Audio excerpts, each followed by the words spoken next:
बिनु तेरे, नंदलाल सावरिया मेरे हो। अब कोई न सहारा बिनु तेरे, नंदलाल सावरिया मेरे हो।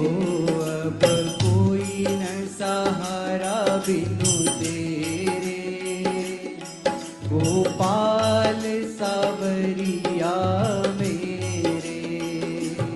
अब कोई न सहारा बिनु तेरे, गोपाल सावरिया मेरे। अब कोई न सहारा बिनु तेरे, गोपाल सावरिया मेरे। अब कोई न सहारा बिनु तेरे, गोपाल सावरिया मेरे। मेरे राधा रमण गिरिधारी, मेरे राधा रमण गिरधारी, ओ मेरे राधा रमण गिरिधारी, मेरे राधा रमण गिरधारी। गिरिधारी श्याम बनवारी, ओ गिरधारी श्याम बनवारी, ओ गिरिधारी श्याम बनवारी, ओ गिरधारी श्याम बनवारी। अब कोई न सहारा बिनु तेरे, नंदलाल सावरिया मेरे हो। अब कोई न सहारा बिनु तेरे, नंदलाल सावरिया मेरे। ओ अब कोई न सहारा बिनु तेरे, गोपाल सावरिया मेरे। अब कोई न सहारा बिनु तेरे, गोपाल सावरिया मेरे। नंदलाल सावरिया मेरे, नंदलाल सावरिया मेरे। ओ गोपाल सावरिया मेरे, गोपाल सावरिया मेरे। अब कोई न सहारा बिनु तेरे, अब कोई न सहारा बिनु तेरे, ओ अब कोई न सहारा बिनु तेरे। अब कोई न सहारा बिनु तेरे। मेरी राधा रमण गिरिधारी, गिरिधारी श्याम बनवारी, ओ मेरे राधा रमण गिरधारी, गिरधारी श्याम बनवारी, गिरिधारी श्याम बनवारी, गिरधारी श्याम बनवारी। गिरिधारी श्याम बन कुर हमरे रमण बिहारी, हम है रमण बिहारी के। रमण बिहारी के, ठाकुर हमरे रे रमण बिहारी, हम है रमण बिहारी के। ठाकुर हमरे रमण बिहारी, हम है रमण बिहारी के। साधु सेवा धर्म हमारा, साधु सेवा धर्म हमारा।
बिहारी हम हैं रमण बिहारी के। ठाकुर हमारे रमण बिहारी हम हैं रमण बिहारी के। ठाकुर हमारे रमण बिहारी हम हैं रमण बिहारी के। ठाकुर हमारे रमण बिहारी हम हैं रमण बिहारी।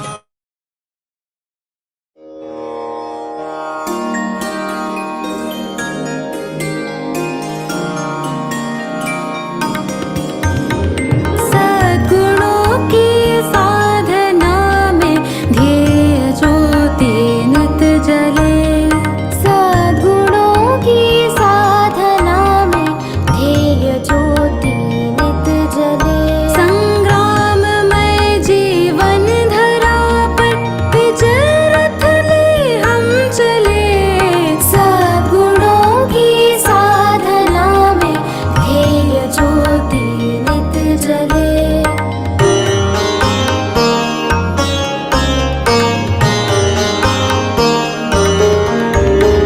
हो समर्पण लखन जैसा राम जैसा त्याग हो।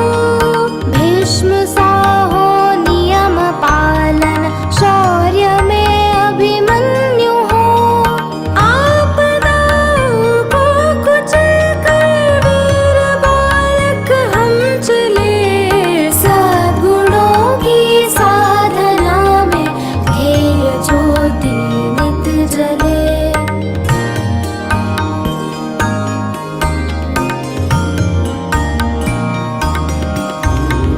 बुद्ध जैसे कारुणिक हो धीर हम महावीर से।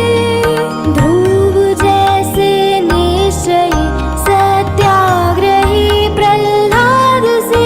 दुर्दम्य सारे संकटों में अग्निपथ पर भीख ले।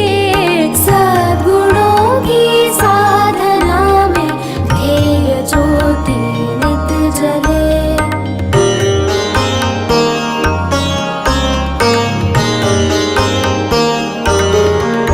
हनुमान से सेवाव्रती जिज्ञासु हो नचिकेत से। कर्मयोगी कृष्ण जैसे वीर हो हम पार्थ से। बलिदान गोविंद सिंह सहो स्वार्थ सारा ही चले। सद्गुणों की साधना में ध्येय ज्योति नित जले।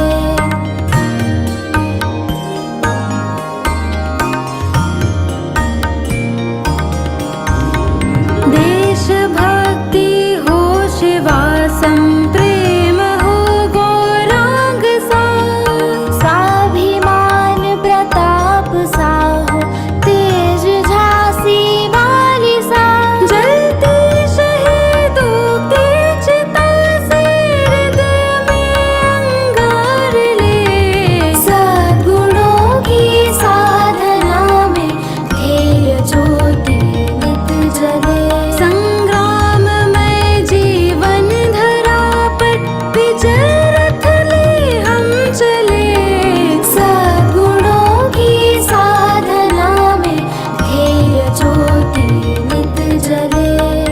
ध्येय ज्योति नित जले। ध्येय ज्योति नित जले।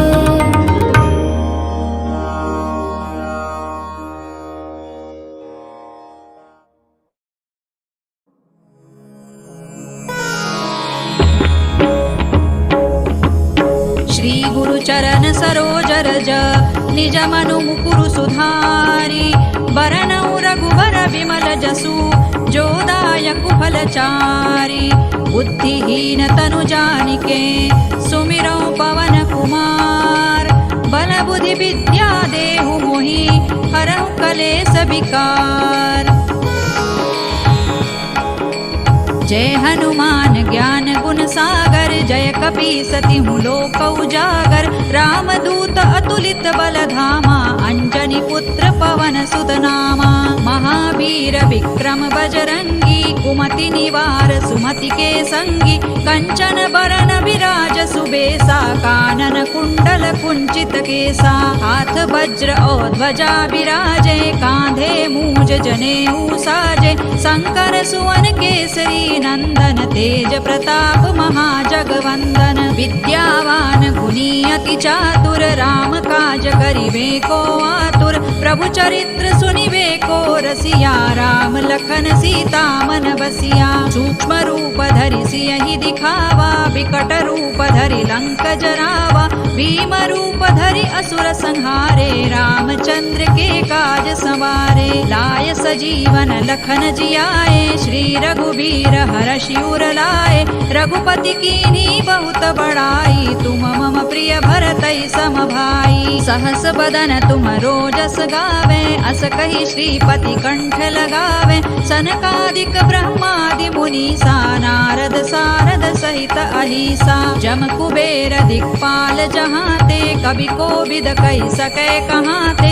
तुम उपकार सुग्रीवहि कीन्हा, राम मिलाय राजपद दीन्हा। तुम्हरो मंत्र विभीषण माना, लंकेश्वर भय सब जग जाना। जुग सहस्र जो जन पर भानु, लील्यो ताहि मधुर फल जानू। प्रभु मुद्रिका मेलि मुख माहि, जलधि लांघि गए अचरज नाही। दुर्गम काज जगत के जेते, सुगम अनुग्रह तुम्हरे तेते। राम दुआरे तुम रखवारे, होत न आज्ञा बिनु पैसारे। सब सुख लहै तुम्हारी सरना, तुम रक्षक काहू को डरना। आपन तेज सम्हारो आपे, तीनों लोक हांकते कांपे। भूत पिशाच निकट नहीं आवे, महावीर जब नाम सुनावे। नासै रोग हरै सब पीरा, जपत निरंतर हनुमत वीरा। संकट ते हनुमान छुड़ावे, मन क्रम वचन ध्यान जो लावे। सब पर राम तपस्वी राजा, तिनके काज सकल तुम साजा।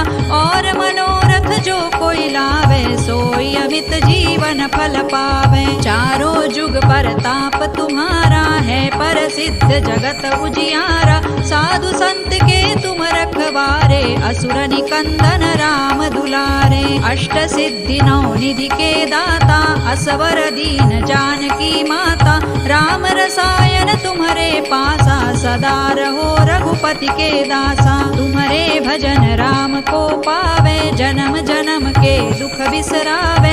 अंत काल रघुबरपुर जाई, जहाँ जन्म हरि भक्त कहाई। और देवता चित्तन धरई, हनुमत से सर्व सुख करई। संकट कटे मिटे सब पीरा, जो सुमिरे हनुमत बलबीरा। जय जय जय हनुमान गोसाई, कृपा करहु गुरुदेव की नाई। जो सत बार पाठ कर कोई, छूट ही बंदी महासुख होई। जो यह पढ़े हनुमान चालीसा, होय सिद्धि साखी गौरीसा। तुलसीदास सदा हरि चेरा, कीजय नाथ हृदय महडेरा। पवन तनय संकट हरन, मंगल मूर्ति रूप।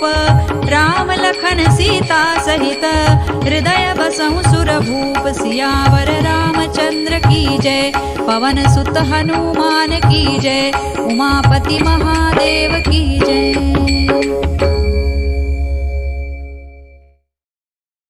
Jai Shri Krishna. As a representative of Geeta Parivar, I, Arya Andani, greet you all to a very enthusiastic evening for this grand Bhagavad Gita chapter 6 interpretation session. Here we all are to learn new things and implement it in our life. This interactive learning, I would like to call upon Mohini Deshpande ji from Nasik in level 1 and level 2.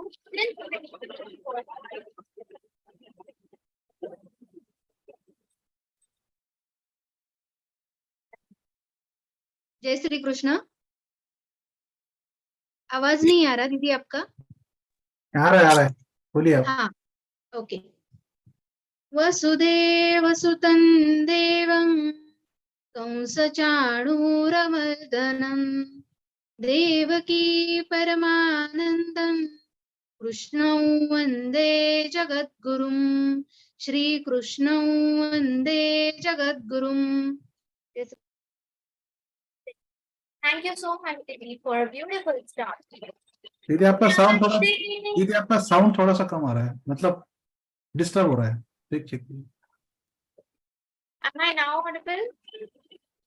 या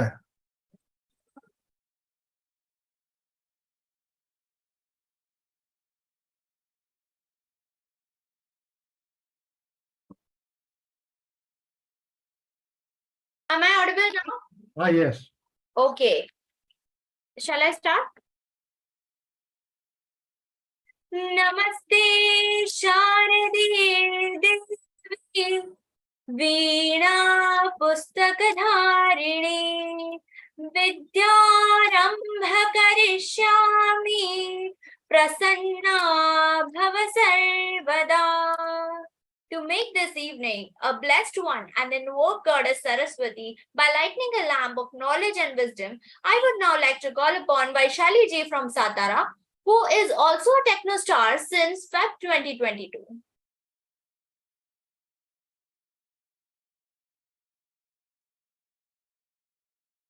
दीदी stop हो गया।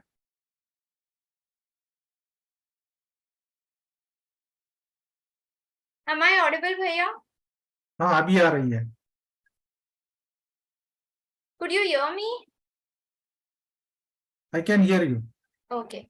To make this evening a blessed one and invoke Goddess Saraswati by lighting a lamp of knowledge and wisdom, I would like to call upon Vaishali ji from Satara, who is techno star since Feb 2022.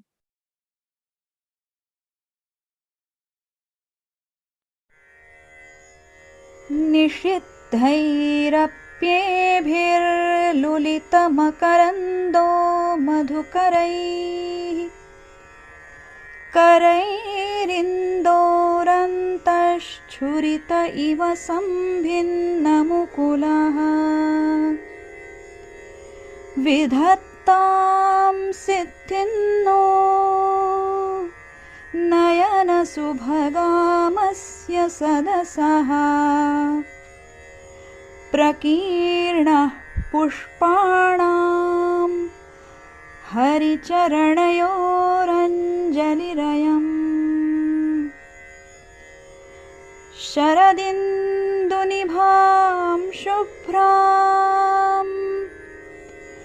शुभ्रवस्त्रैरलङ्कृतां कलहंसकृतावासां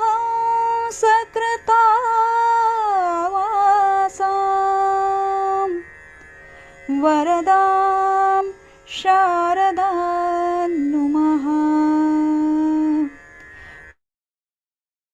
Thank you so much, Didi. Moving on further, I would now like to invite our chief guest for today and our speaker for today, and I would like to introduce him, Senior Trainer Vikas Ji Vaidya. Introducing him is like describing a perfect Geeta Sevi.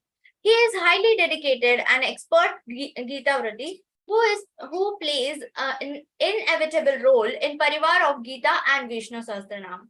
He is involved in teaching as well as Vivechan since a long time. I request Bhaiya to please take over the platform.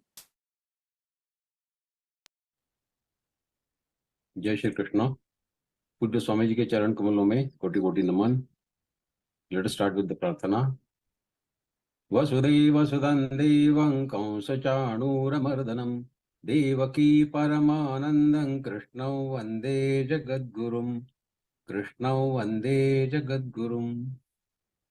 Jai Shri Krishna to all. We are studying Adhyay 6, Atma Samyam Yoga, one of the most important Adhyay. If we can bring some of the shlokas in our day-to-day life, we'll be a changed person. Last time we had completed up to shlok number 36. We'll start with shlok number 37. Arjuna Uvacha Ayati Shraddhayopeto Yoga Chalitamaanasaha Aprapya Yoga Samsiddhim Kangating Krishna Gacchati. Ayati Shraddhayopeto Yoga Chalitamaanasaha Aprapya yoga samsiddhi. Kangatim Krishna gacchati. Arjuna is putting a question which comes to mind of all of us. Ayati. Ayati means the yogi who started the meditation, yoga sadhana, but somehow he could not complete it. He became unsuccessful yogi. Ayati. Shraddha is faith. Upeta, to get engaged. Yogat, in the yogas. Chalida, getting deviated.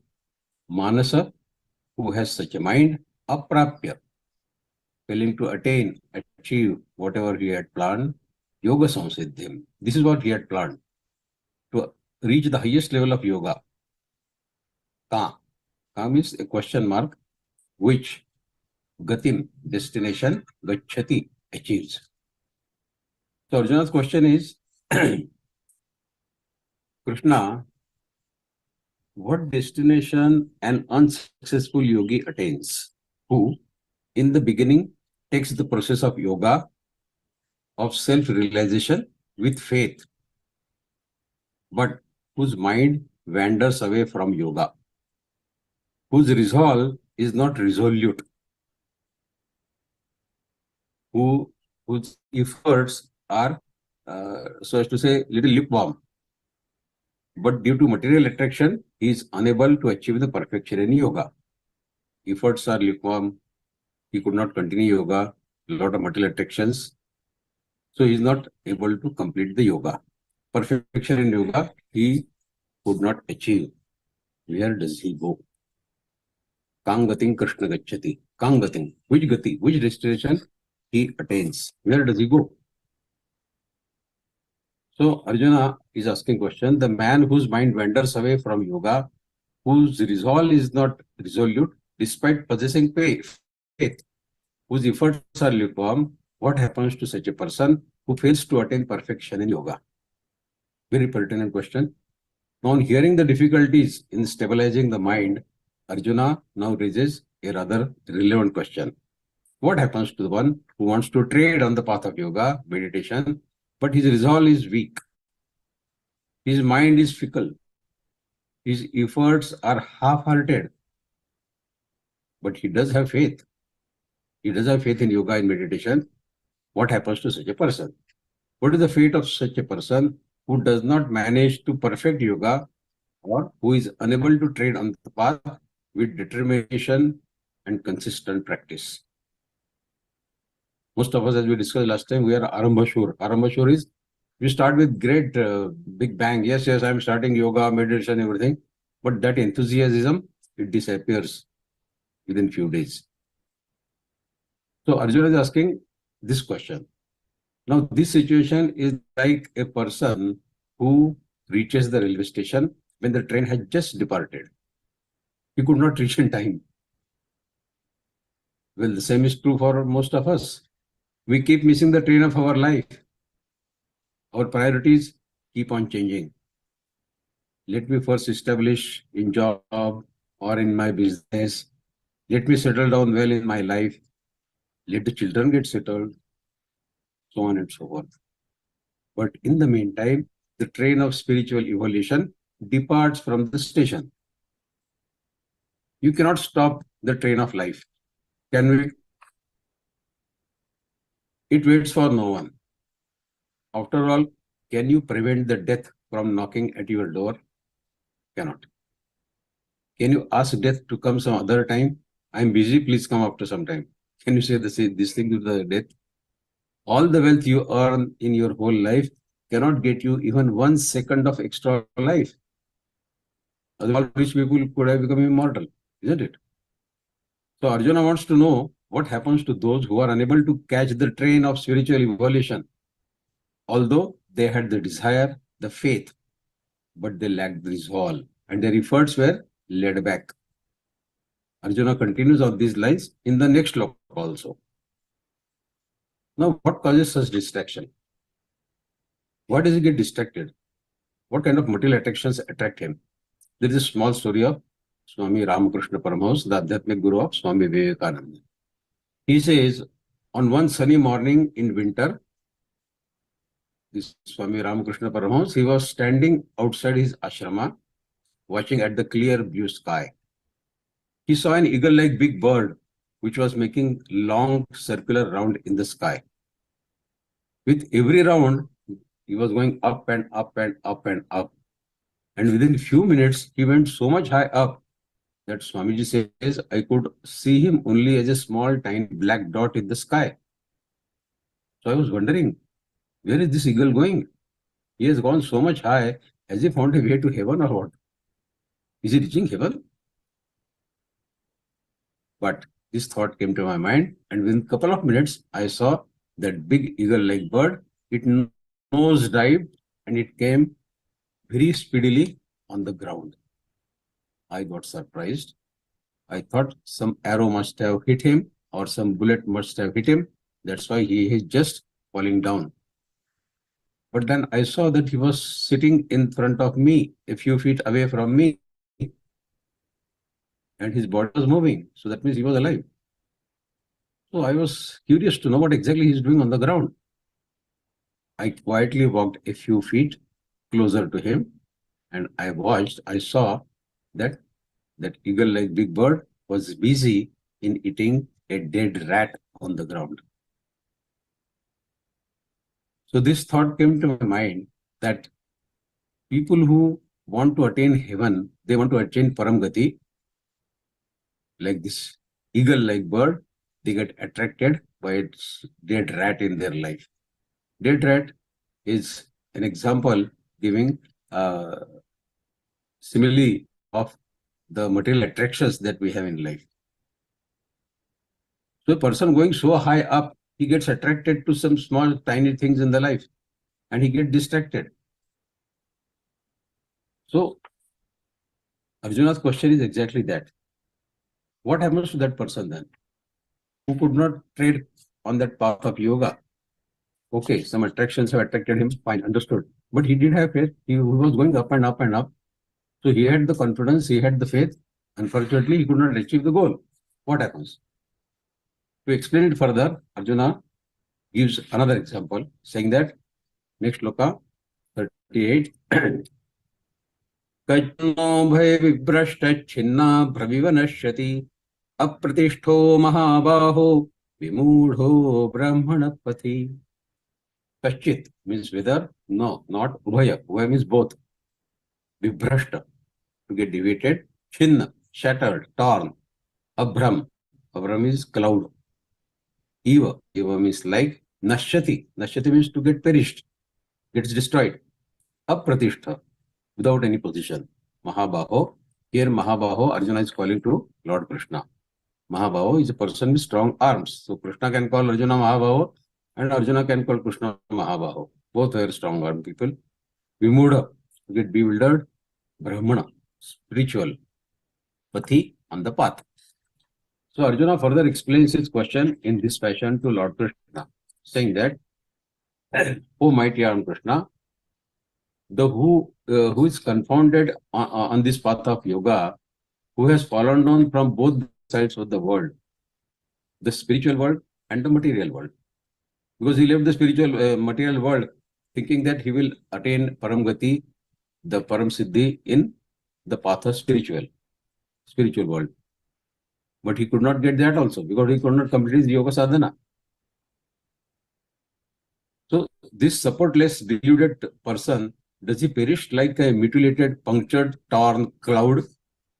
We see in the sky many times that a big piece of cloud, due to wind, a small portion of the cloud gets separated from that big cloud and it starts flowing in the direction of the wind. After a few minutes, if you see, that small piece of cloud gets so much shattered that it ceases to exist. You cannot see that cloud anymore. So Arjuna's question is this. This person who get deviated from this path of yoga, does he disappear? He perishes like that cloud. He left the material world to do yoga sadhana. He could not complete that. He could not enjoy material world. And he could not achieve whatever he wanted to achieve in the spiritual world. So what happens to him? Does he get destroyed like that cloud in the sky? So Arjuna asks about the one whose efforts on the path of spirituality are half-hearted. Does he end up in losing on both the sides, spiritual and material? In Hindi, there is a good saying, na ghar ka na ghat ka. ना घर का ना घाट का. He neither belongs to the material world nor to the spiritual world. See, there are finite, definite number of hours in a day, 24 hours in a day, right? Out of which some hours are necessary for our sleep. If you are investing some time in your spiritual practice, it means that slot of time is not available for your material world activities. As simple as that. You are attending Geeta session for say 1 hour.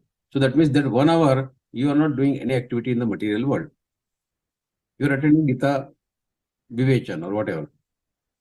Thus Arjuna asked this, what if someone takes out time for the spiritual practices, but he does not do the practice wholeheartedly and with conviction and with resolve? Would not he end up losing on the spiritual side as well as on the material side? As he has less time to get onto his job or business. Many of you are doing job or business. When you attend Gita Pravachan, Gita Vivechan or your Gita class in Gita Parivar, that much time you cannot devote to your day-to-day activities of material world. Isn't it?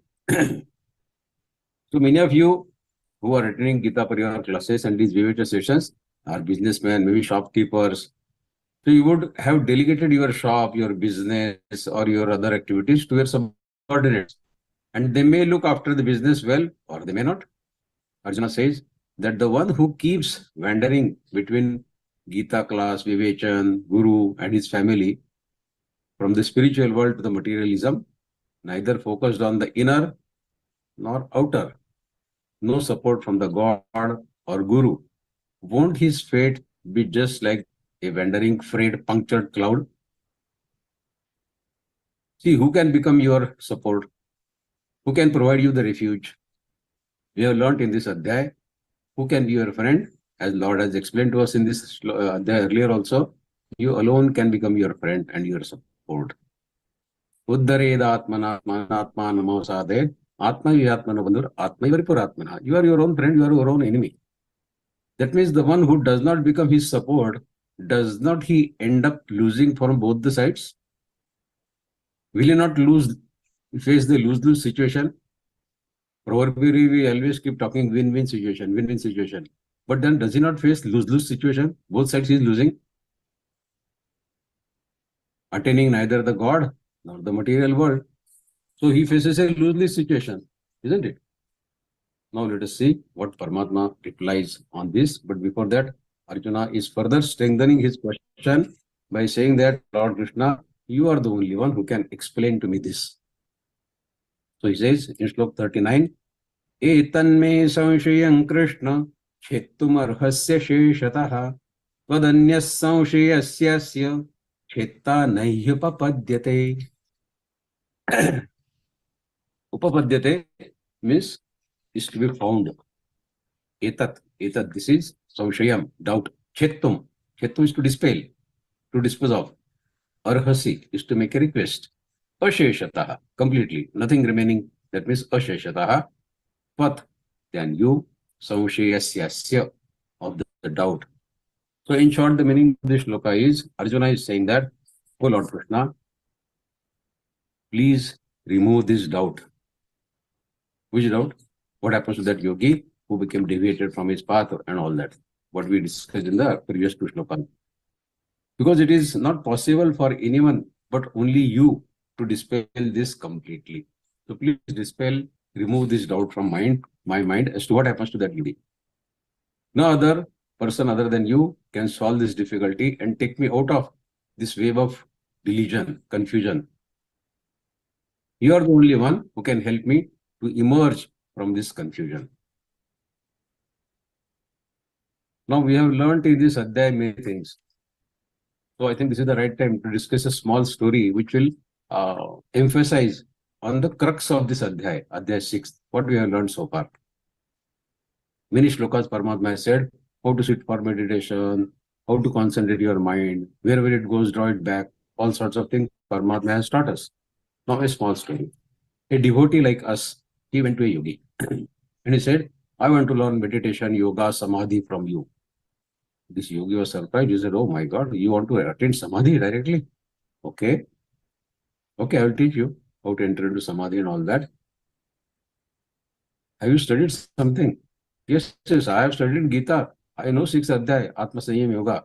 Oh yeah, very good. Okay, we will start the training from tomorrow. Yes, sir. Fine. Okay. But before that, today I give you a small job to do. Please do that job. Yes, sir. I will do it. So this Yogi ji, he gave him a small box. And then he said, I have another colleague in another village, some 5 kilometers away from here. Please go to that yogi and give this box to him. Okay. This is the only job? Yes, this is the only job. Oh, I thought you will ask me to go climb Himalaya or what. No need of climbing Himalaya. You just give this box to him. So this person, devotee, he started walking. And then after he walked 3.5 kilometers, his legs started paining. He said, let me take some rest for some time. Swamiji had said, you go directly, don't stop anywhere. But now this fellow, he said, okay, I will wait here for 5-10 minutes. And then I will speed up to catch up the distance. Okay, fine. So he sat down. For 5 minutes, he said, I will take rest. And when he sat down below a tree, a thought came to his mind. What is there in this box? Swamiji said, deliver the box as it is, but there is no harm in checking what is there inside this box. I will not take out anything. Even if there is money in this, I am not going to take out anything from this box, but my curiosity is there. What is there in the box? So he opened the box. And when he opened the box, a small rat, it jumped out from the box and it disappeared. So this fellow was there, he was little unhappy, sad, saying that, oh my God, the rat has run away now. I cannot catch the rat. So he hurriedly closed the box and he started walking speedily so that he reaches in time. When he reached that yogi, another yogi of another village, he handed over that box to him. And the yogi opened the box in front of this devotee. He said, oh my God, the box is empty. Did you bring the empty box? Then this devotee, he said, no, sir, I made a mistake. I opened the box and there was a small rat in it and that rat ran away. I could not stop it. So this message was conveyed to the yogi to whom this devotee had gone for taking lessons in meditation and yoga.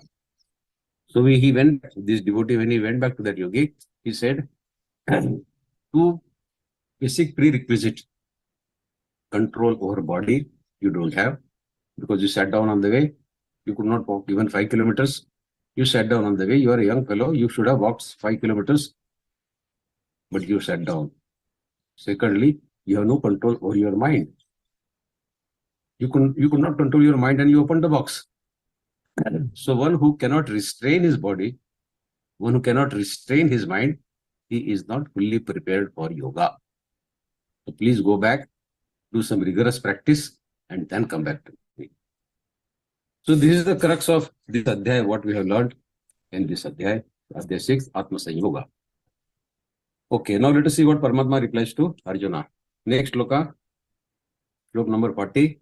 Śrī-Bhagavānu vāca Pārthane vehanāmutra vināṣastasya vidyate nahi kalyāna krit kaśchit durgatin tāta gacchati. Now this is a great assurance Paramatma is giving. Paramatma says, Amutra, that means in the next life. Iha means this life. Manushya-loka. Vinash, destruction.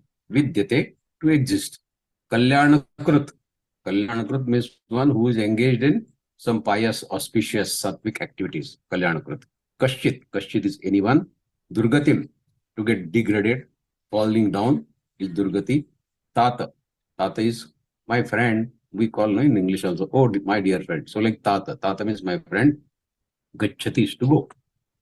So Paramatma is giving a reply to Arjuna's question as to what happens to that yogi who got deviated from the path of yoga and all sorts of things. He had deep faith, but he got deviated somehow. We discussed 2 stories, how deviation can happen.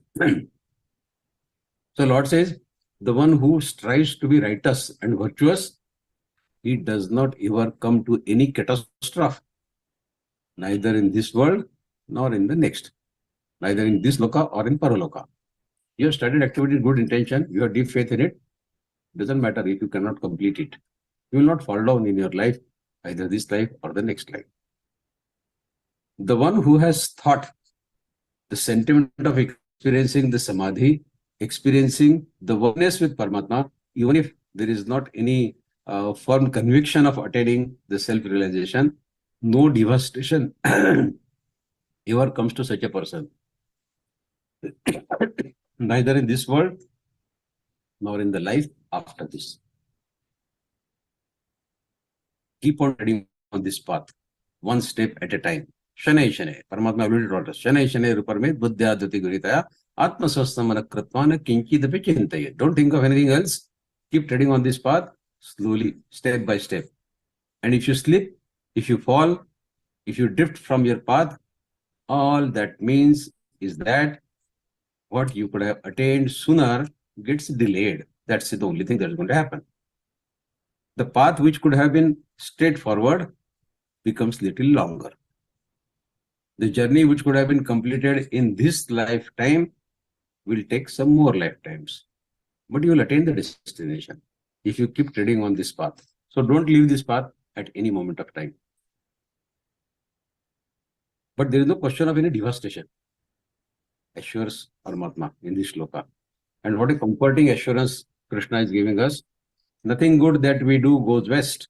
Great comfort, great solace to us that yes, nothing, whatever good sattvic karma you do, nothing goes waste. Our attending Geeta classes or Vivechana sessions is not going to go waste, even if we are not attending these with full resolve and with full conviction. Such a person will be looked after by the divine in this world and the next. He may fall innumerable times, but each time there will be someone to pick him up. Thus, don't have any misunderstanding that I am already late for coming on this path of spirituality. I attend Geeta classes very, very late. I should have done it 10, 15 years back. Don't think this way.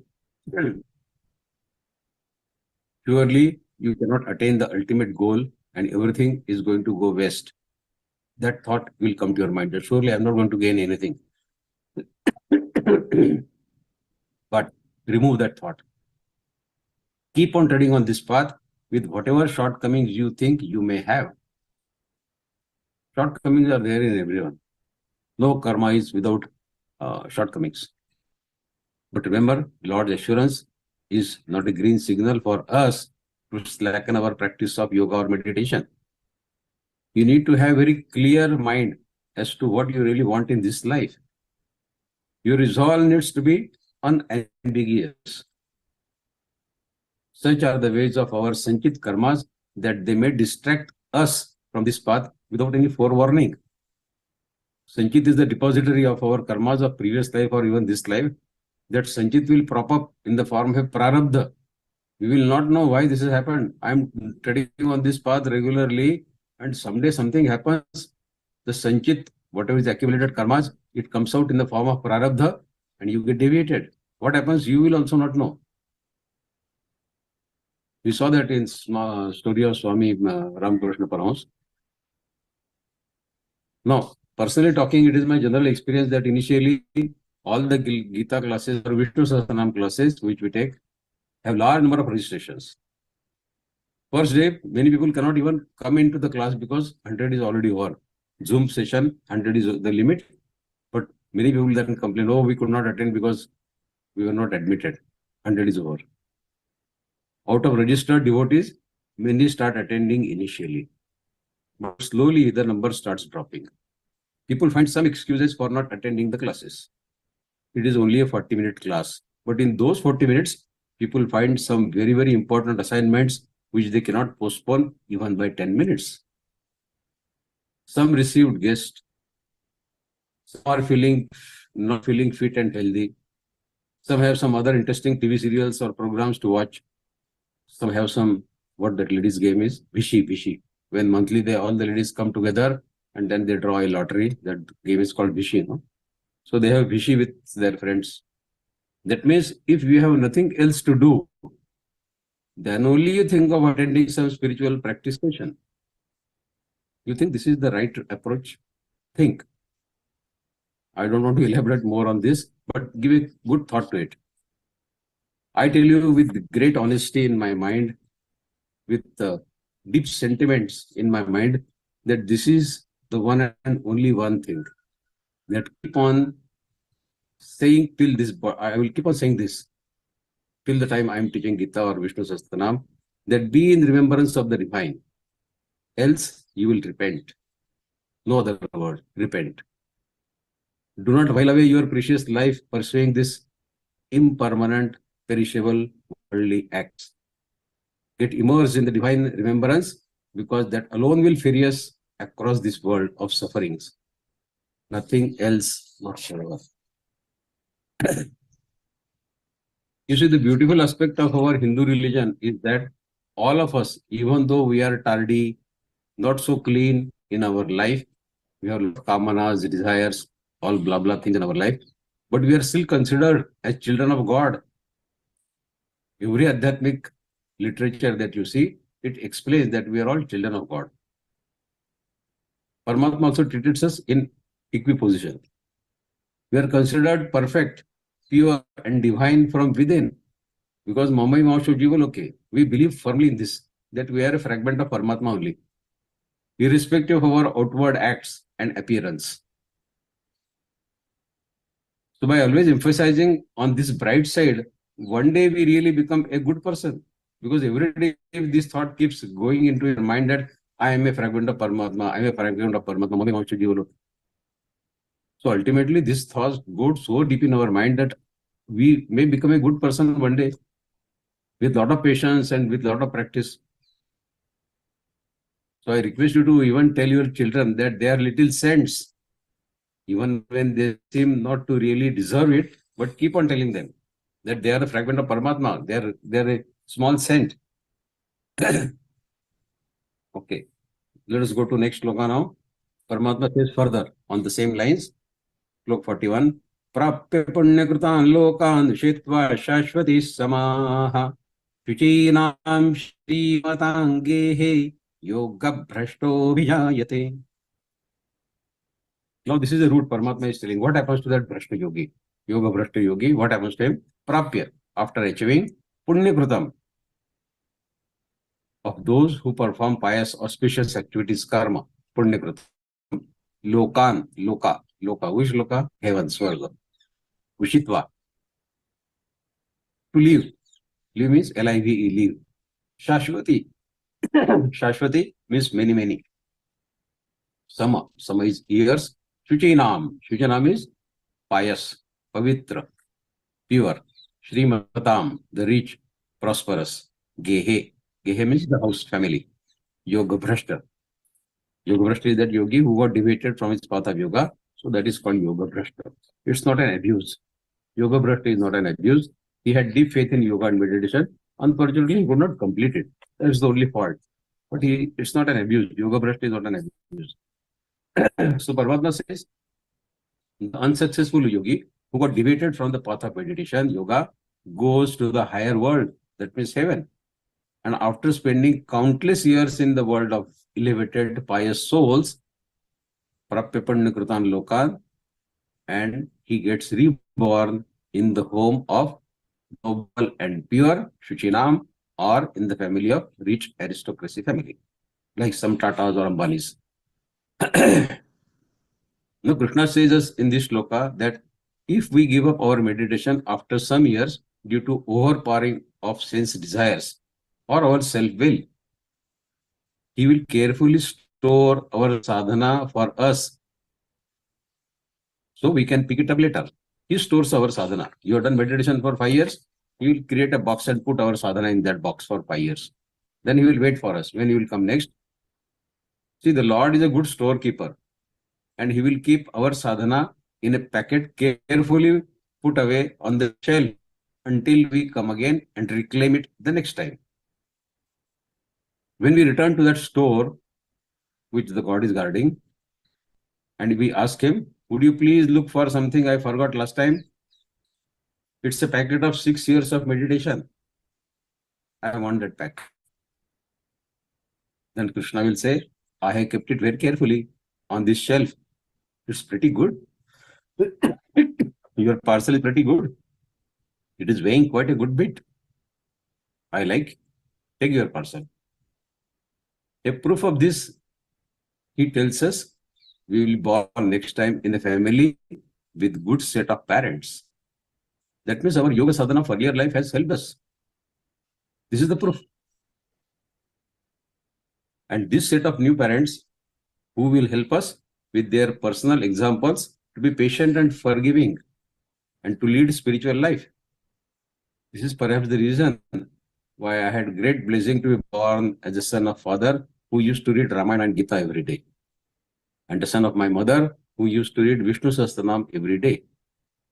This happens. I firmly believe in this. Probably we keep searching for our parents. Where are you, dad? Where are you, dad? All the time until one day he says, here I am, my son.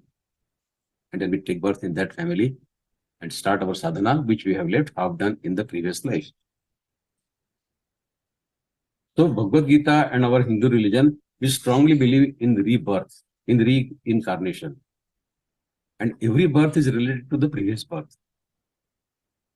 So this shloka is to be kept in mind that whatever we do is going to help us not only in this life, but in the next life as well. Let us go to Shlok 42. Athava yoginameva kule bhavati dhimatam etadhidurlabhataral loke janmayadi drusham. Athava, or yoginam, of the learned, that yogi, eva is certainly, definitely, kule is the family.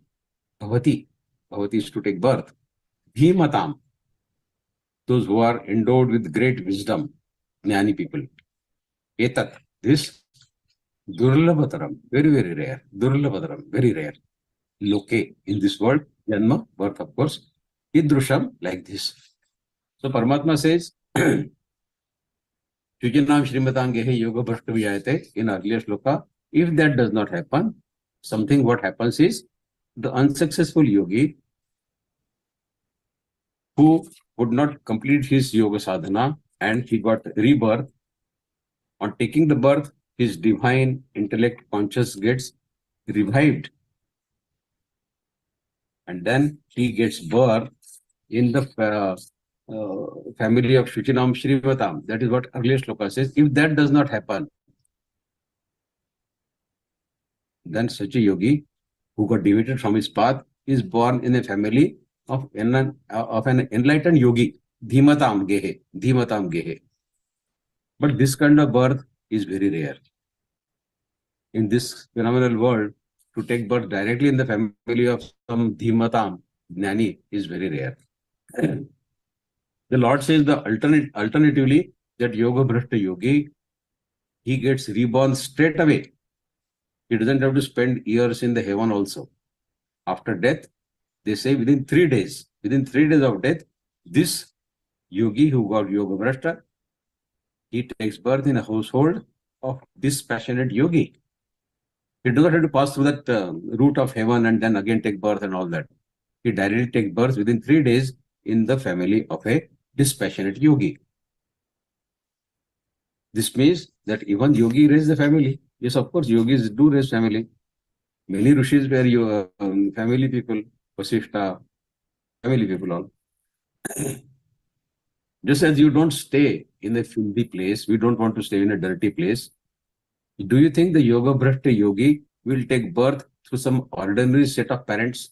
Will he take birth in a jhoppadpatti? No. He will take birth through some appropriate set of parents. Such a being needs an appropriate set of parents to re-enter this world and continue treading on his path of spirituality. This is how the Prakriti functions. There is greater privilege. There is no greater privilege than this, I would say. As it gets to an early start in our search for yourself. You take birth in a family of a Dhimatam, and as soon as you obtain the necessary maturity, you start once again treading on that path of spirituality. Can there be any greater privilege than this? According to the theory of rebirth and reincarnation, we have chosen every one of our relationship carefully, especially our parents. Our parents get chosen because of our previous karmas. If your karmas are good, you will get good set of parents. Our scorecard of sanskar gets tallied for a perfect match in the next life. And when the matching is done, okay, this set of parents suits your earlier karmas, go and take birth in that. So that is how the Prakriti functions, Paramatma says. So let us move on to shlok number 43 now. Tatratam buddhi sanyogal labhate paurvadehikam yatate chatato bhuyas samsiddhau kurunandana. Paramatma says tatra. Tatra means thereafter, thereupon. Tam is that buddhi sanyogam. Buddhi sanyogam is revival of your intellect. Which intellect? Which you have acquired in the previous life. That buddhi sanyogam, your consciousness of previous life. Labhate is to gain. Purva dehikam. Purva dehikam, from your previous body. Deha is body. So that means from your previous life. Purva dehikam. Yatate. That means he keeps trying. Tata. Thereafter. Huya. Huya. Again. Samsiddhim. Samsiddhim is the perfection. Salvation. Liberation. Moksha. That is Samsiddhim. Kurunandana is the son of Kuru. That means the Kuru dynasty. So Paramatma says, Tatratam buddhi sanyogal lavate paurvadehikam yatate chatato bhuya samsiddhau Kurunandana. So that person who became yoga bhrashta, got deviated from his path of yoga, he either takes birth in Chuchinam Shrimatangehe or in Kule Bhavati Dhimatam. This is what we learnt in previous two shlokas. On taking such a birth, his divine intellect, his consciousness gets revived from his previous body, previous life. And he strives harder than before to progress further in order to achieve, attain the highest goal. That means the supreme divinity, Samsiddhim. So as soon as the mind, the intellect of the yogi who was in his previous life, a yoga bhrashta, when he goes into his next life, when his mind and intellect of that yogi, it attains appropriate maturity in his next life, he resumes his sadhana from wherever he had left. He had left in his previous life. The spiritual wealth he had accumulated in his previous life comes along with him. We discussed this, like the savings from old passbook gets updated and carried forward to the next passbook. If your passbook goes off, you go to the bank and says that, okay, please give me a new passbook. So then whatever old passbook was showing the savings, that savings is carried forward to the next passbook. You don't have to start from zero. Likewise, whatever sattvic karma you have accumulated in your previous life, they get carried forward to the next. Your samskars of previous life get carried forward to the next life, like the passbook of the bank. Now see, this is, what an immensely consoling and comforting assurance Shri Krishna is giving us in this shloka. Whatever number of steps you have climbed on the spiritual ladder, the last step will be the starting point for you in your next life. You have climbed 4 steps, next life you start from 4th step onwards. Don't have to again go to step number 1. This is a great, immensely consoling and comforting assurance Paramatma is giving us. So you don't lose your spiritual wealth. It goes with you, unlike the material wealth. Material wealth doesn't go with you, obviously not. And unfortunately, we keep running after that material wealth, which is not going to come with us. And we ignore the spiritual wealth, which is going to come with us. This is the sad story of human beings. So to say that we came empty-handed and will go empty-handed is factually incorrect. खाली हाथ आएंगे, खाली हाथ जाएंगे, कोई खाली हाथ नहीं जाएंगे. People like us who are studying and understanding Bhagavad-Gītā are guaranteed not to go empty-handed from this world to our next life. We are going to carry the spiritual wealth for sure. And I am not saying this. This is a guarantee from Krishna in this shloka. You carry your spiritual wealth to your next life.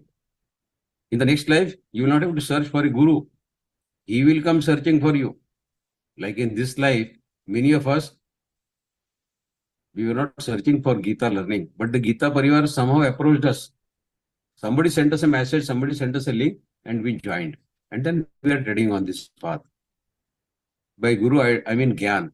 Guru, I don't mean the physical body of a person. Guru is Gyan. So this Gyan has come searching for you in this life as well. That means our previous karmas have been good. That's why we are in Geeta Parivar learning Geeta, isn't it? So same thing is going to happen in the next life as well. The more and stronger the sadhana, better are the results in this life as well as the next. Shri Krishna established this, the principle of rebirth in these two shlokas, 42 and 43. How the sanskars of previous birth get stuck in you in this life is also explained by Shri Krishna. This is like a huge computer program developed by Paramatma. No one can make even a slightest change in this program. This program provides freedom to Jivatma for thinking. You think whatever you want to think. That freedom is given to you in this program of Paramatma. And it gives you the freedom of doing karma. Whatever karmas you want to do, you are free to do. So thinking and doing karma are these two freedoms given to us by this computer program of Paramatma. Whatever you want to do, you are free to do. Whatever you want to think, you can think. This means Paramatma's program allows Jivatma to decide his future journey based on his own karmas. I have given you the freedom of thinking and doing karma of your own choice. You do good karma and you decide your journey of the next life. If you do sattvic karmas, your journey will be good. Ultimately, you will come and reach me. See, every small bit of karma you do, it gets forward as an addition to our already collected stock godown of karmas of previous lives. There are three things relevant to this discussion which we need to know, which probably we have discussed sometime, I don't remember, but no point, no harm in repeating those. One is Kriyaman. Kriyaman is immediate return, reward or punishment of our karma. Second is Sanchit.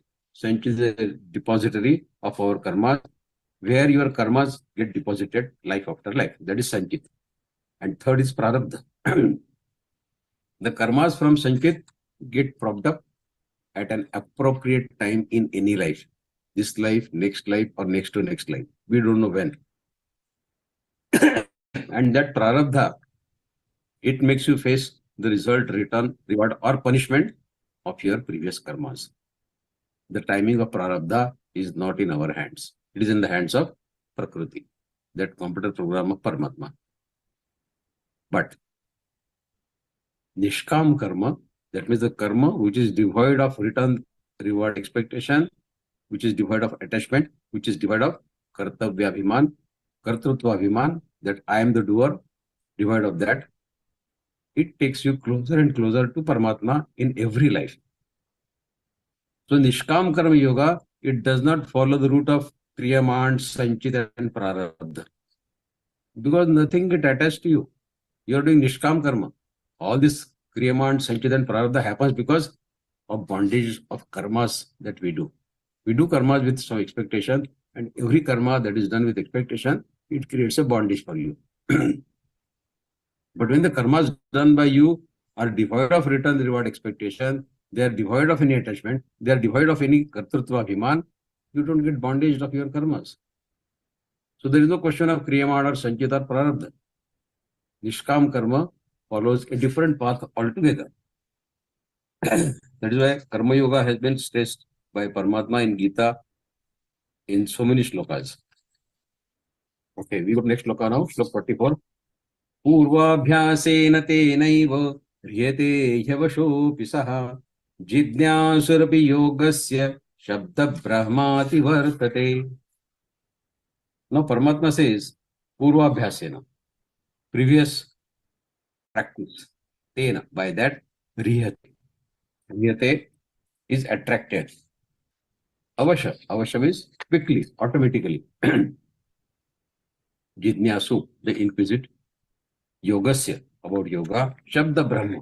Shabda Brahma is like Vedas. Ritualistic principles which are taught in Vedas is called Shabda Brahma. Ati Vartate is to cross over. So Paramatma says, Purvabhyasena tenaiva hriyate yavashopi saha jidnyasarupi yogasya shabda brahmati vartate. By the virtue of the divine consciousness of his previous life. purvabhyasena tenaiva, he gets irresistibly attracted to the path of yoga. Without even seeking for it, without even desiring for it, he gets attracted somehow. Such an inquisitive yogi always goes beyond the principles of Vedas. Goes beyond principles of Vedas means he has nothing much to learn even from Vedas in the scriptures, because he has already done that. See, the practices done in the previous life, the auspicious samskars carried both from the previous life, may take you some time in this life to awaken. It's not going to happen that you take birth and the samskar will prop up immediately. You need to attain some basic level of maturity. Then only it can come. You don't expect an infant to start yoga sadhana. No. So this means in the meantime, but till the time you get that required maturity, there is a definite possibility that a person may get engrossed in the enjoyment of material life. Particularly the person who gets Shrimatam Gehe, who gets birth in the prosperous, rich family, he may get attracted to the enjoyment of material world. Look at Gautam Buddha's life. Before he came Buddha from Prince Siddhartha, he was immersed in all sorts of sensory gratification. But then a time came when, as if hit by some bolt of lightning, he abruptly relinquished everything and became a sannyasi. So the transformation from intense passion to the intense dispassion always occurs abruptly, suddenly. In the next life, if the yoga bhrashta yogi gets sucked in sensory indulgences, in the sensory gratification, the Lord will pull him out and he will put him back on the path of divine. So whatever karmas we have done, the Lord is always with us in the next life as well. If we go on the wrong path, he will pull us. But for that, we need to make the beginning of collecting at least some good enough sattvic karma so that Lord gets interest in us, that yes, this guy is good, I can help him in his next life as well. Okay, so let us go on to shlok number 45. Prayatnadyatamanastu yogi samshuddha kilbishaha aneka janma samsiddhas tato yati parangatim. Now Paramatma says prayatna. Prayatna means to keep trying hard, rigid practice. Yataman, endures, tries. Samshuddha. Samshuddha is to wash up. Kilbish. Kilbish is the sinful act, papa. Aneka, after many janma, births. Samsiddha, having achieved the perfection. Tata, thereafter, yati, attain. Paramgati, the supreme destination, highest destination. So Paramatma says that when the yogi engages himself with hard efforts, sincere endeavors to make further progress on the path of spirituality, and in the process cleanses himself of all past contaminations of sins, then after many births of this process of continuation of sadhana, he attains the highest goal. What is the highest goal? Supreme divinity. That is Paramgati. So, in short, keep on striving hard. Put in more and more efforts. A devotee, the seeker, cannot afford to have a laid-back, lazy attitude towards his spiritual practices. You decide that I will wake up at 5 o'clock and do meditation. You put an alarm. Alarm goes off in the morning, and then you think, either to wake up or sleep for another 10 minutes. As soon as that thought comes, to sleep or wake up, wake up. Once you get up, all the lethargy goes off in a jiffy. Thought comes to your mind, to practice yoga today or not? I have already done it for 1 week. Should I do it today again, or can I take a break? As soon as question comes, to practice yoga or not, practice. But when the thought comes to your mind, whether to eat or not to eat, better not to eat. So how many lifetimes this game will go on? That you do sadhana, you again deviate, you again take birth in some family, You again restart your sadhana. How long all this game will go on? How many births? How many lifetimes you will need to attain your goal? This depends entirely upon you. The Lord says, keep striving, keep increasing the intensity and fervor of your practice. You remember the story of tortoise and rabbit, illustrating that the victory of continuity in efforts over the arrogant complacency of rabbit. The moral of that story for us is to keep taking efforts, keep trying like that tortoise, though gradually, step by step. Shanai Shanai. Paramatma already taught us. Shanai Shanai. The sporadic burst of enthusiasm in practice, followed by a long gap of lethargy, complacency, is no good at all in yoga sadhana, in meditation. Most of us are like that rabbit. One moment they will show such a great love for their sadhana and total dispassion from the material world. And in the next moment, they are so desperate to return to the same material world from which they have come out to do this sadhana. Such fickle-mindedness does not do any good in yoga sadhana. Shri Krishna tells us, when the power of our previous spiritual development forces us to turn to meditation as a last resort, we have done everything in life, the manasik shanti, the mental peace is still far away from me. Let me start meditation. Let me start yoga. Even if you come to yoga meditation as a last resort, even on these terms, Shri Krishna says he will welcome us with open arms, saying that out of my 1000 names, last resort is also my name. Akhri Upay. Akhri Upay is also my name out of 1000 names of mine. Shri Krishna tells us to jump in the samsara sagar and he will teach us how to swim. And believing him, when we jump, we find ourselves safe in his arms. When we teach swimming to our kids in a swimming pool, he holds us tightly with both his hands. Then tries holding with one hand. And finally, when we ask him to leave even that hand and makes clear of us, he finds out that, yes, he can swim now. Similarly, when we become completely self-reliant and dependent on Lord of love within us, Mamai Vamshu Jivaloke, we find that he is there for us all the time. In this samsar sagar, even if we try, we cannot be drowned. He takes care of us. In the swimming pool, we see that there are instructors walking with long poles in their hands to rescue anyone in trouble. For us, living is like being in a swimming pool without knowing how to swim. We have entered the samsara sagar without knowing how to swim in this samsara sagar. When we hate those who hate us, when we burst into anger against those who are angry with us, it is because we don't know how to swim. Turning love for hatred and compassion for anger, this is swimming. And even if we sink a little bit while swimming, we will find a guru or some noble person with a long pole in his hand to rescue us. Like in swimming pool, we see those instructors with long pole. There will be some guru around us who will help us with that long pole and he will rescue us, like our Puja Swamiji. Imagine Paramatma is standing and waiting, say 100 feet away from you. Every life you cross some distance towards him.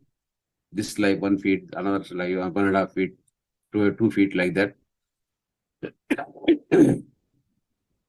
For 10, 15, 20 births lifetimes, when you reach, say, 95 feet, he will open his arms and hold you to his chest, saying, enough, now you and me are one. And that is the target of our yoga sadhana, which we want to achieve in life. Okay, let us go to slok number 46 now. Tapasvibhyo yogi, jnanibhyo pimato dhikaha, karmebhyashadiko yogi, tasmad yogi bhavarjuna. Tapasvi. Tapasvi is the ascetic who goes to forest and does some very arduous, very hard sadhana, standing on one leg for 10 years, or staying upside down on the head, or not eating for few months. So that is tapasvi. Adhika, greater. Jnanibhya, more than the wise. Karmibhya, more than the person who does sakam karma, fruitive action. Yogi. Tasmad is therefore, that's why. So Paramatma says, tapasvibhyo adhiko yogi, jnanibhyo vimato adhikaha, karmibhyascha adhiko yogi, tasmad yogi bhavarjuna. A yogi is superior to the austerity performing ascetic, even superior to the man of knowledge. That means scholar. Knowledge means not self-knowledge. One who has received the knowledge of self-realization, he is the topmost Gyani. We are not talking of that Gyani. We are talking of scholars who study a lot of Adhyatmic literature like Vedas. So they are scholars. But yogi is superior to those scholars. Further, he is superior to those people who keep performing good sattvic sakam karma. Therefore, Arjuna, you become yogi. Tasmat yogi bhavarjuna. Yoga means linking our consciousness with Paramatma, the Supreme Soul. That is yoga. There are many ways of linking these two, our Jivatma with Paramatma. Karma yoga, Jnana yoga, Bhakti yoga, which we learn in Bhagavad-Gītā. We meet this Bhakti yoga, Jnana yoga, and Karma yoga every day in our life. A person who performs these three yogas every day in our life, we meet that person every day. Who is that person?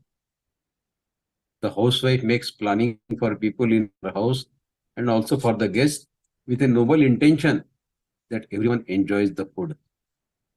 To achieve this, she will clean the grains, rice, etc., make it clear of stones and dirt. She will wash all the vegetables. This is Bhakti Yoga, devotional service, Bhakti Yoga. Then what taste all love like? How much chili powder should I add? Salt, masala, etc. to add? What type of rice and chapatis to make? This is all Jnana Yoga. You know, there are varieties of rice preparation and varieties of chapati preparations. But to know what is liked by most of them, that is, she thinks about it. So thinking of all this is Jnana Yoga. And finally, putting the utensils on the gas stove and cooking it is a Karma Yoga. So Bhakti Yoga, Jnana Yoga, Karma Yoga, she follows in her day-to-day life every day for years and years. This means merely knowing the terminologies Bhakti Yoga, Jnana Yoga, Karma Yoga is not enough.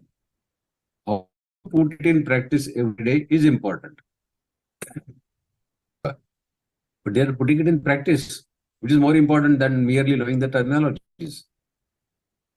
You see, to earn Gyan and utilize that Gyan for people, that means Loka Sangraha, for betterment of people, that to it Nishkam intellect is required.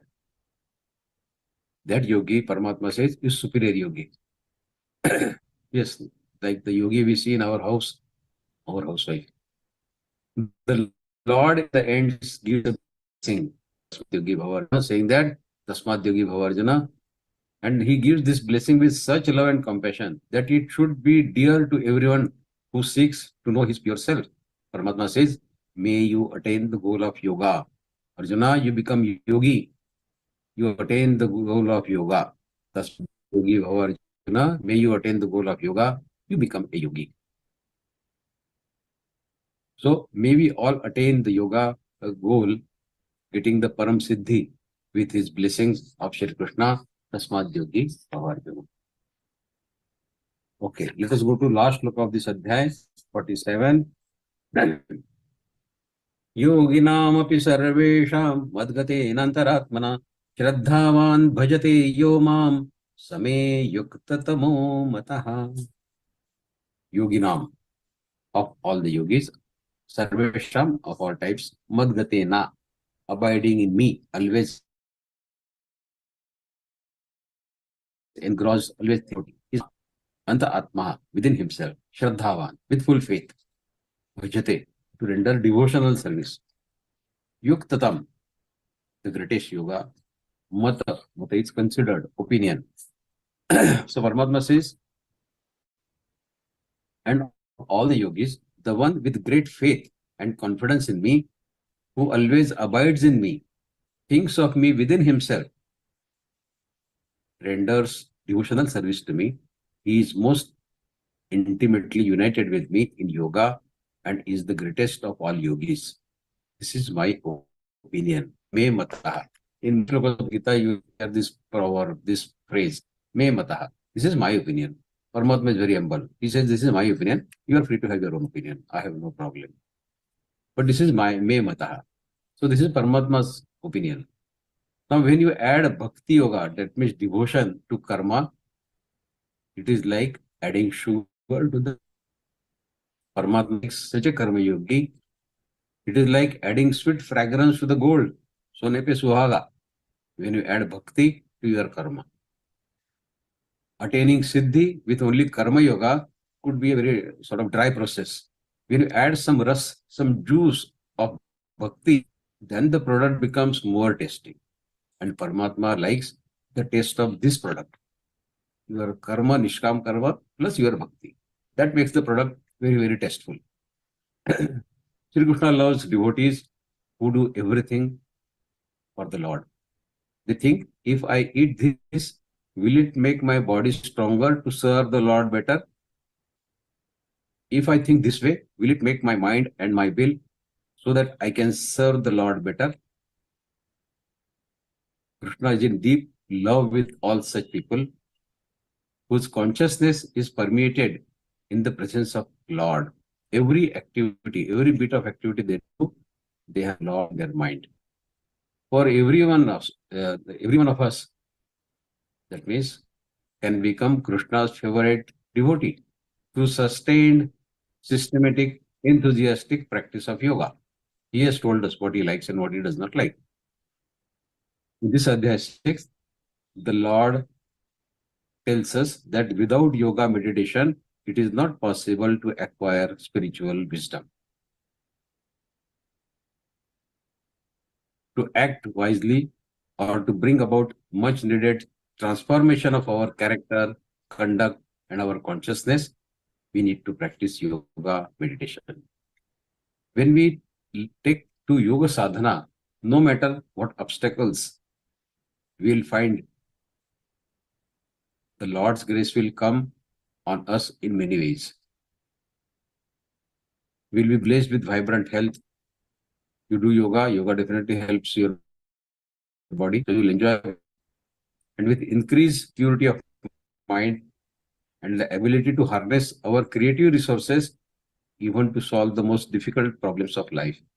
By seeking that pure self through yoga meditation, we will come live and we will take the anubhuti, we will start experiencing that omnipresent, omnipotent, and omniscient Paramatma in everyone, everywhere, and at every minute, every second. So this is the end of Adhyaya 6, Atma Sanyam Yoga. We will say the Pushpika now. Om Tat Saditi Śrīmad-Bhagavadgītā Su Upanishadsu Brahma Vidyāyāṃ Yoga Shastre Shri Krishna Arjuna Samvade Atma Sanyama Yogo Nama Shashtho Adhyayah. Om Shri Krishna Arpanamastu. Now the Thank you so much, Vaidya, for a brilliant, enlightening session. We further move on towards a question and answer session. I would now request Honorable Vaidya to solve our dilemma. Please turn on your video in the meeting and raise your hands to ask your questions.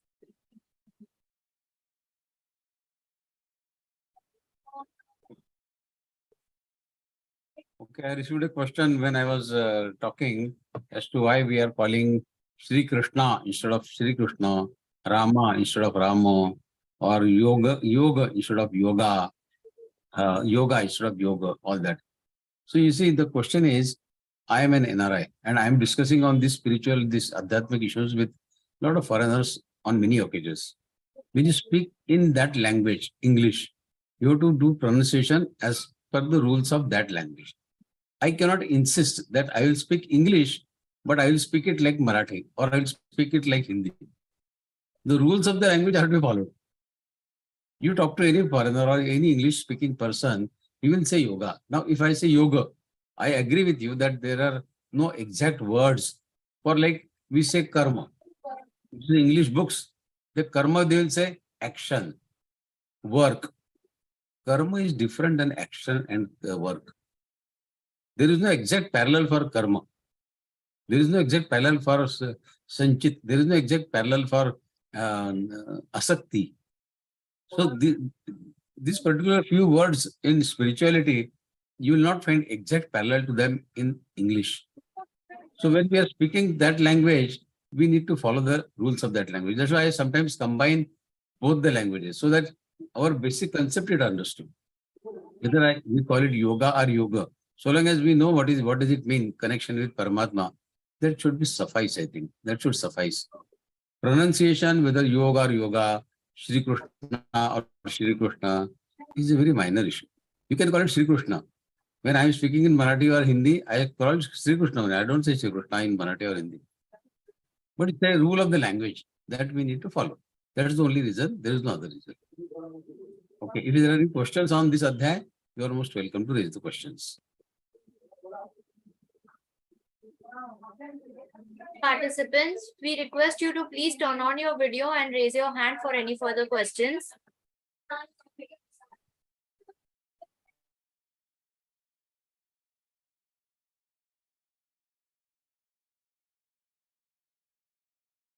Arey, your mic is off. You have to switch on. Oh, sorry. Yeah. It seems there are no further questions. All the concepts which you have taken further are absolutely clear. So can I take it towards the ending? Yes, please. Yes, please. Okay. Okay. Thank you so much, Vaidya, for your valuable time and enlightening words. Geeta Parivar has provided us with a divine platform serving as a mediator of bright life. Thank you so much for this blessing. A warm thanks to all the Geeta Parivar volunteers to ensure a smooth going session. And a final big thanks to all the enthusiastic listeners for being zealous and passionate till the end. For closing of this session, I would now like to call upon Mitali ji from Pune. She is a techno star as well as trainer for level 1 since 2023. Jai Shri Krishna. Jai Shri Krishna.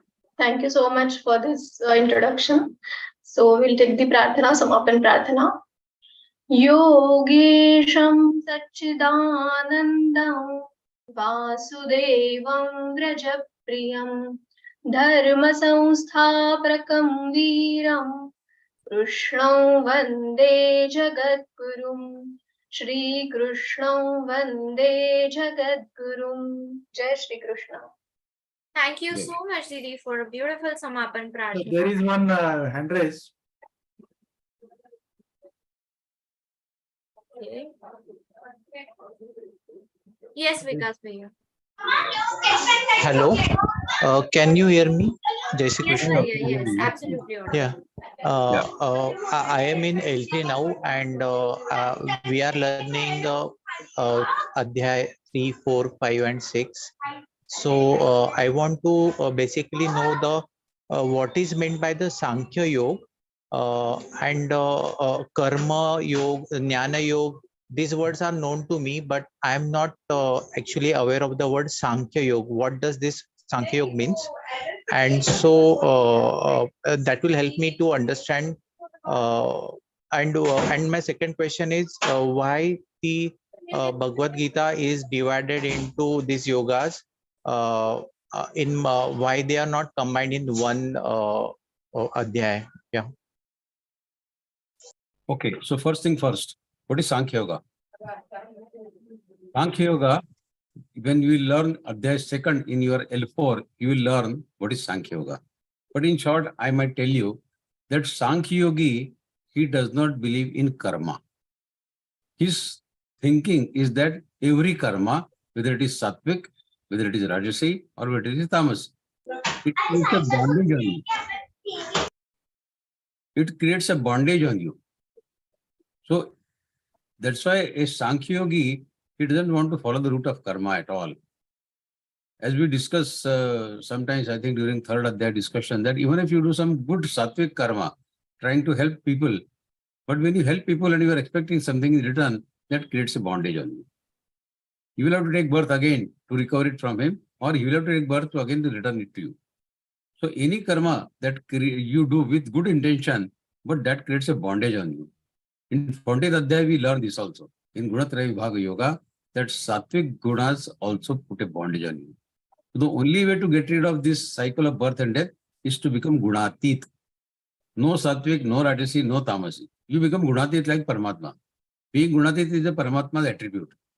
So if we can acquire that attribute of becoming Gunatit, then only we can get rid of the cycle of birth and death. Otherwise, even if we keep doing very good work, the reward that Paramatma will give us, go to the heaven. But after spending few years in the heaven, you have to again come back and take cycle of this birth and death again. So Sankhya Yogi doesn't want to follow this route. Instead of that, he wants to focus on his Atma, his soul, which he firmly believes is a fragment of Paramatma. He wants to focus totally on his Atma, self-study, self-consciousness, only Atma. For him, the outside world doesn't exist. So a Sankhya Yogi, he is fully absorbed. When you learn in second Adhyay, he wants to study the attributes of Atma only. Nainan chindanti shastrani, nainan dhati pavaka, na chainan kledayantyapo, na shoshiti marutaha, achedyo yamadayo yamakledyo shoshayocho, nitya sarvata sthanu rachalo yam sanatana. All the attributes of Atma. How it functions, what thought comes to your mind, how your mind processes it, and what ultimately action takes place from you. So everything internal that is happening, he doesn't want to get bothered about the outside world at all. And this person who is doing this kind of self-study only, he is studying his own Atma only, is a Sankhya Yogi. While a Karma Yogi, he doesn't do anything for himself. He does everything for the outside world. But the yogi who does it without expecting any return on reward, he is a Nishkam Karma Yogi. Other yogis are like us who are Sakam Yogi. Sakam Karma Yogi. You do something, but before you start doing anything, you expect what am I going to gain out of it? So that yogi, he creates a bondage on himself. While a Sankhya Yogi, since he doesn't believe in karma at all, he is believing only in his Atma, his soul only, his path is different. And the path of Karma Yogi is different. Karma Yogi, he believes in doing the karma. While a Sankhya Yogi, he hates to get involved in karma. This is the difference.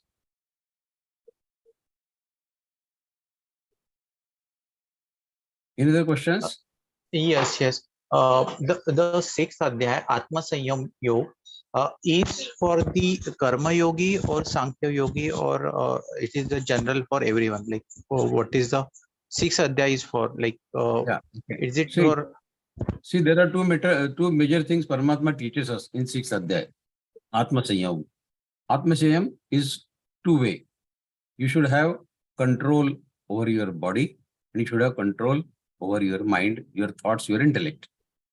Whether you follow Karma Yoga or whether you follow Sankhya Yoga. Sankhya Yoga is also called Buddhi Yoga or Jnana Yoga.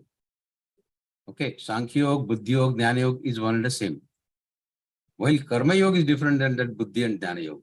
But irrespective of the yoga which you follow, Buddhi, Jnana or Sankhya Yoga or Karma Yoga, these two specialties are a must. They are the two basic prerequisites. Control over body, that means your senses. Indriya Nigraha and Mano Nigraha. These two are the basic prerequisites of any yoga you do, whether it is Sankhya Yoga or Bhakti Yoga.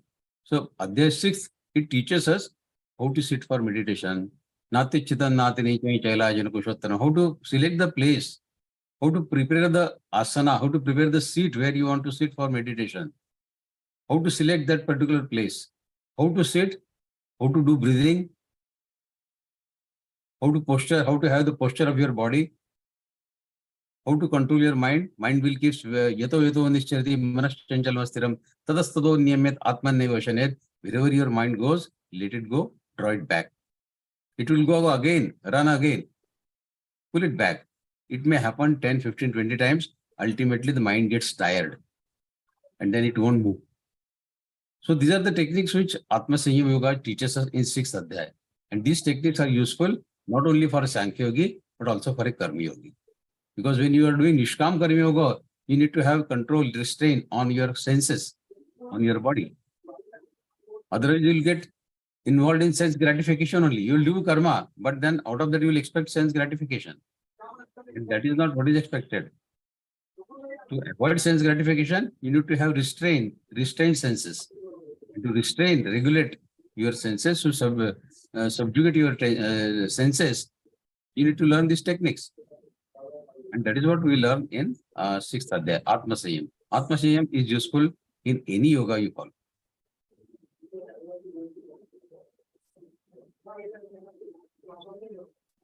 Only last question now. Yeah. Regarding this, in the 14th chapter and 17th chapter, the sattva, tamas, and rajaguna are described, and how one behaves according to them is described. And in 14th chapter, Arjuna asks what is meant by the gunatita. So Sri Krishna explains. So my question is, what is actually happening? Are we doing the karma, or the guns are doing the karma? Because when we say ki, I want to do the indriya nigraha or mind control, is it I am doing, or just this tamas, raja, and sattvic gun are doing, and I'm just the observer? So here I'm little having a doubt. Like, Okay, am I Geeta says- controlling my mind, or the sattva, raja, tamas gun are controlling the mind, and I'm just the observer? Okay. See, Bhagavad Gita says, Guna Guneshu Vartanta iti matvana sajjate. These guns are playing with each other. Sometimes your gunas, sattvic gunas are in full form. So you start doing a lot of sattvic karma. And you sometimes get fed up doing a lot of sattvic karma. Then you say, I want to enjoy something. Let me have some rajasi thing done. Then you start doing some rajasi karma. Then you start doing some tamasi karma. So it is under the influence of these gunas which are controlled by Prakriti. But Gita teaches us that whatever your gunas are asking you to do, you observe it as an observer, as a sakshi, as a witness. If you start doing kartrutva abhiman, that I am the doer, then you start facing the music. If you are the doer, then face the consequences. If you are doing all this and observing it only as a witness, that these are the guna guneshu vartanta, so long as your firm belief is that, and your action are also like that you are only as a witness, and you don't have any kartrutva abhiman. You are not the doer. Unfortunately, we fall in the trap of doership, attachment, return reward expectation. And these are the things which put us under the bondage of any karma that we do. Even looking at someone, if he doesn't give a smile to you, you get a little bit upset. That creates a bondage on you. So Paramatma gives us enough opportunities every day to come clean. So the only way to come clean is to walk in the mud, but don't get the mud stuck to your body. And that you can do only when you are using a raincoat or a gumboot of Nishkam Karma Yoga. You do the karma, but don't get attached.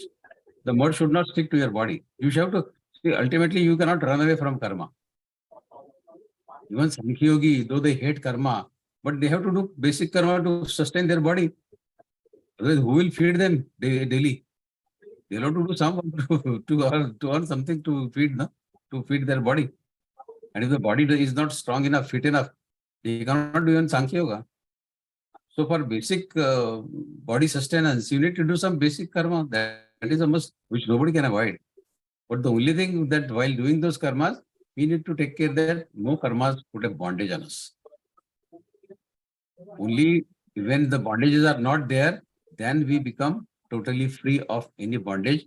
Then we can say that I am a gunatit person. I have gone beyond senses. I have become gunatit, indriyatit, all that I have become. And these are the attributes of Paramatma. See, if you want to become one with Paramatma, you have to acquire the attributes of Paramatma. Then only Paramatma will accept you as his part. If you want to reach Paramatma and say that I have a lot of scratches on my mind of attachment, of desires, kamanas, lust, and all that, will Paramatma accept us? You won't. So if we have to become one with Paramatma, we have to be clean. Like we go for attending somebody's marriage, we offer him some gifts of some good utensils, pressure cooker, mixer, whatever. If we give him some old scratch wala thing, will it look nice? We give something brand new, special. So likewise, when we go to Paramatma, we have to have total clean mind, pure antakaran. Then only Paramatma will accept us. And that is what we are learning from 6th Adhyay, Atma Sanyam Yoga.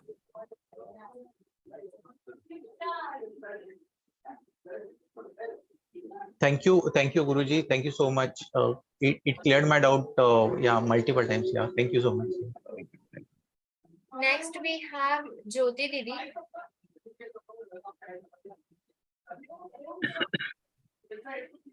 Shri Krishna Guru ji. Jai Shri Krishna. Pushpika में आता है ब्रह्म विद्या आया है, इसका meaning क्या है? ब्रह्म विद्या। Brahma Vidya. You will have to read Vedas to know what is Brahma Vidya. But this is the technique. Brahma Vidya is a technique which is related to meditation, which is related to yoga, which is related to Hatha Yoga.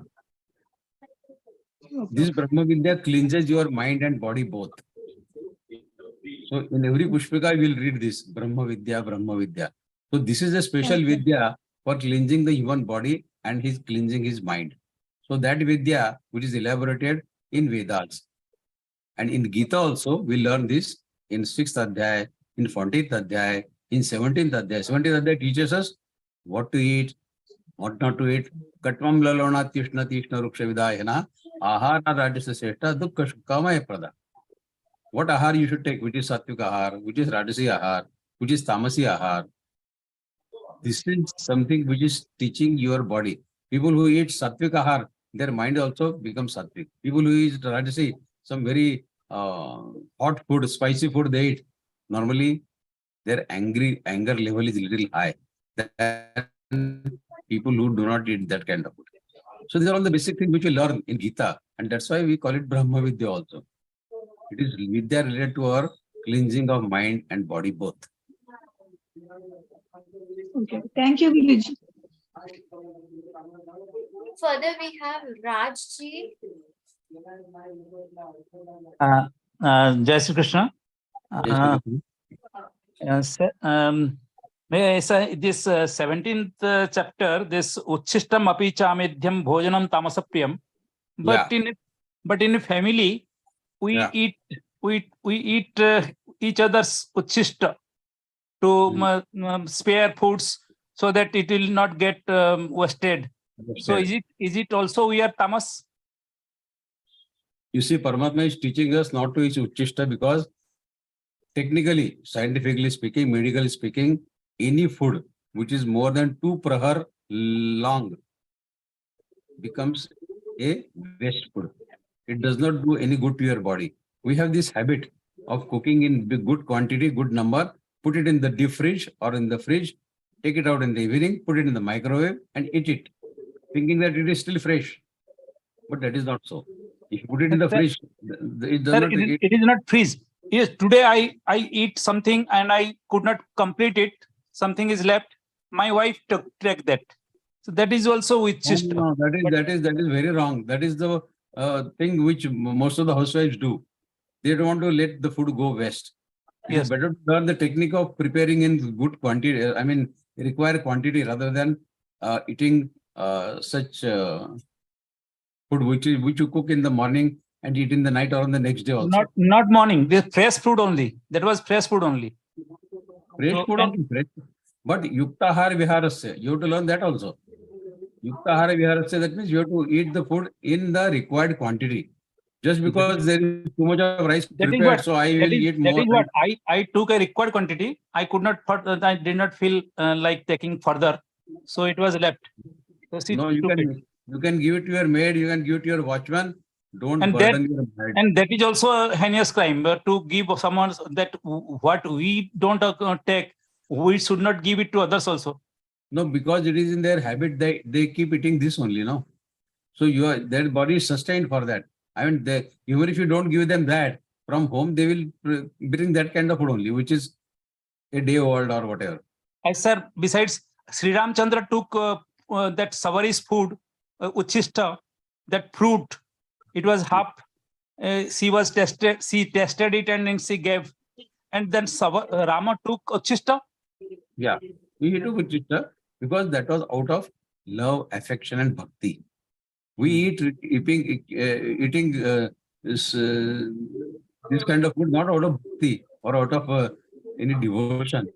We eat because of compulsion that this will go west. So Rama's eating that Uchishta was totally different reason. Shabri had lot of respect for, lot of love, lot of bhakti for Rama, and he could not disrespect her bhakti. So to respect her bhakti, her devotion, he ate that Uchishta. Thank you, Guruji. But it was not his habit to eat Uchishta every day. Another question, Guruji. 9th chapter starting is Guhyatamam Shastram and 15th chapter end is also Guhyatamam. What is Guhyatamam? Both chapters is Guhyatamam then. Yeah, both are slightly different. In 15th chapter, you learn about Purushottam Yoga. Yes. Okay. In 9th Adhyaya, you is Raja Vidya Raja Guhyam. So that is different. Purushottam Yoga and this Vidya, what you learn in 9th. See, secrets can be many types, no? Both are Guhyam. Guhyam is something which is secret, which is not known to common public till the time they try to really understand Bhagavad-Gītā. After knowing Gita, they no more remain secret. But this is not known to the people at large. There are so many such secrets revealed in Bhagavad-Gītā. Yes. So everywhere this Guhya Shabda comes, Guhya word comes, it is a knowledge which is not available on a common platform for a common man who does not want to think. He wants to live a stereotype life, getting born, doing job, getting married, producing children, and dying one day. Okay, Guruji. Those kind of people don't get this kind of knowledge. Okay, thank you. Thank you. Next we have Gargi. Gargi Didi, please. Yes, Jai Shri Krishna. You told an example that a man goes to sannyasi to attain the sannyas and he can't control the mind and finally opens the box with the rat. What are the reasons that he cannot control the mind and how to prevent it? Okay, good question. Controlling the mind, easier said than done. See, as I said, you have to have some resolve, some firmness of mind that yes, I will do it or I will not do it. The first temptation that comes to your mind, if you can control that first temptation, then you have won your mind. But the first temptation, if you give in, then your mind has won over you. So it is the firmness, resolve of your mind, which decides whether you can win your senses, your mind, your intellect, or your mind and intellect and your senses will win over you. So it is your resolve which is required.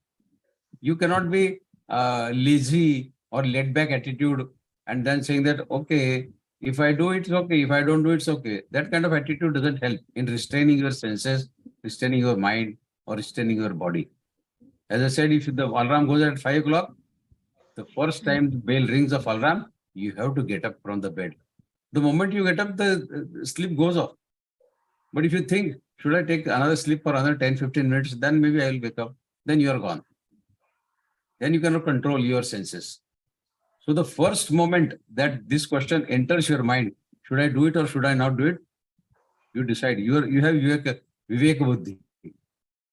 And this is the only gift to the human being by Paramatma. Viveka Buddhi is to understand what is good for me and what is bad for me. Everyone who is doing even Papa Karma, he knows that he is doing a bad karma. But he still gets it done. He still does it because of not having control over his senses. But the moment his Viveka Buddhi works and he follows the instructions of his own Viveka Buddhi, he won't do any sinful act. And the skill of restraining of your senses is that only. Follow your Viveka Buddhi. It tells you what is right, what is not right. Yes. Thank you. Thank you.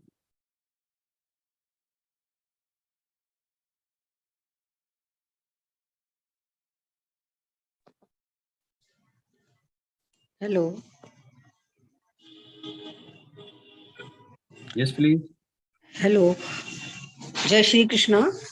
Sir, as far as I heard in few last lecture, that Sankhya has to do something with the Sankhya, as Paramatma is one, then Purush and Prakriti, 25 Tattvas he told. Is it like that? 24 tattva, they are explaining in Kshetra Vibhag Yoga. For Sankhya Yoga, they have given the Sankhya means Paramatma. And then the different Sankhya they have given, counting as Purush. Sankhya is counting. Counting, no? That also means counting. But that is a different meaning of that. In Bhagavad-Gītā, when we say Sankhya Yoga, it has not to do anything with numbers. It is something, Sankhya Yoga is related to your Atma, your soul, your Atma Chintan, soul searching, Atma Swadhyay. So your self-study. When you do that, that is Sankhya Yoga as per Bhagavad-Gītā, what we learn. Sankhya Shastra, there is a complicated explanation of Sankhya also, wherein they related to some numbers. What you say is right, they relate to numbers. But it's very, very confusing and not so clear. If I try to tell you that Sankhya, we will not lead to anywhere. Okay, thank you.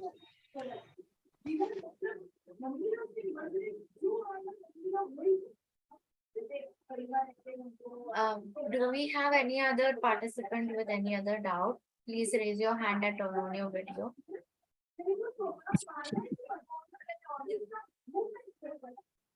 If not, we will now go through the Hanuman Chalisa. I would like all of you to please stay connected till we complete Hanuman Chalisa, and then we will be departing. We will meet you soon in the next interpretation session. Till then, Jai Shri Krishna, good night, sweet dreams, and take care.